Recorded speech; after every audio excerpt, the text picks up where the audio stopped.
আর্মিদের পাম্পে যদি তেল না থাকে তাহলে ভাই আর কই তেল পাবেন? এই যোগাযোগ মন্ত্রী মানে উনি একটা মানে বসার পর থেকে একটার পর একটা দুর্ঘটনা ঘটতেই আছে। বাংলাদেশের টিভি চ্যানেল আছে এখন মনে হয় আই থিঙ্ক 100-র উপরে। ওই কে কখন দেখবে, কার যোগাযোগ মন্ত্রী দেখবে, প্রধানমন্ত্রীরও মনে হয় দেখার সুযোগ নাই।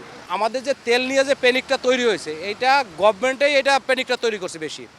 কারণ যে মন্ত্রী যার যেটা কাজ না, সবাই তেল নিয়ে এখন কথা বলতেছে। যেমন আপনারা সাংবাদিকরা এখন তেলের পিছনেই আছেন, আদার যে ঘটনাগুলো ঘটতেছে এইটার পিছনে কম যাচ্ছে। আপনি দেখেন এই ঈদে কত লোক মারা গেছে, কালকে ট্রেন অ্যাক্সিডেন্টে 5 জন লোক মারা গেছে। এই যোগাযোগ মন্ত্রী মানে উনি একটা মানে বসার পর থেকে একটার পর একটা দুর্ঘটনা ঘটতেই আছে। আমি জানি না ওনার লাক কি।